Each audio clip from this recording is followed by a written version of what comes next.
Do you know Jimmy Butler? He was once homeless, and basketball and the NBA gave him a second chance in life. This video will explore some of these unexpected NBA players' come-ups. The first story I'll be telling you is Jimmy Butler's. He was born in Houston in 1989.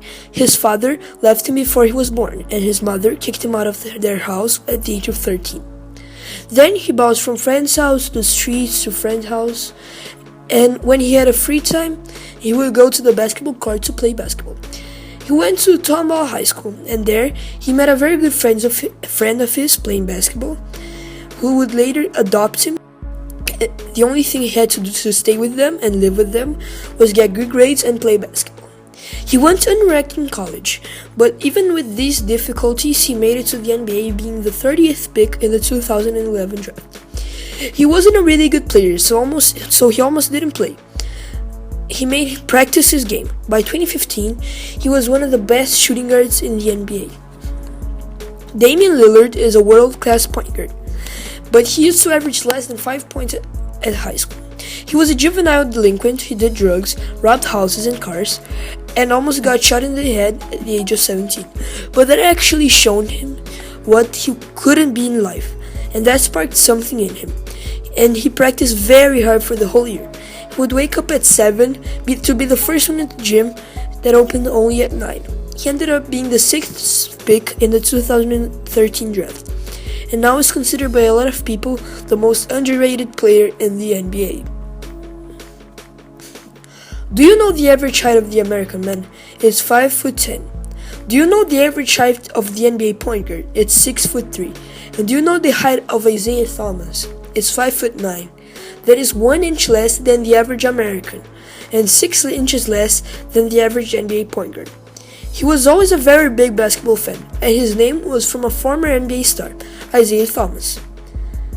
His father had made a bet with his friend. If the Pistons won the finals, he would name his son Isaiah Thomas. And the Pistons indeed won the finals, and he indeed named his son Isaiah Thomas. Isaiah then learned about the legend whom he was named after, and started studying his clips and games, and mirrored his game on the All-Stars. But at such a short height, he would always be denied wherever he played, and got picked by the Sacramento Kings with the last pick of the 2011 draft. He was traded twice before landing on a team, the Boston Celtics, that really showed what he was capable of, and by 2017, he was the second best scorer in the whole NBA, behind none other than Russell Westbrook, the NBA MVP. The last story I'll be telling you might be the most dramatic and certainly with the worst ending.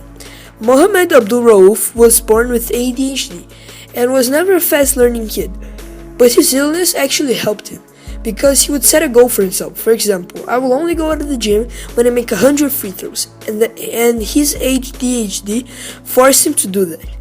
He made it to the NBA as one of the best college players in the world, and was nothing more than the best free throw shooter in college basketball history. But his first NBA seasons weren't that good, only in the free throw area. He was a Muslim, and one day he decided not to sing the American anthem, and everyone destroyed his career.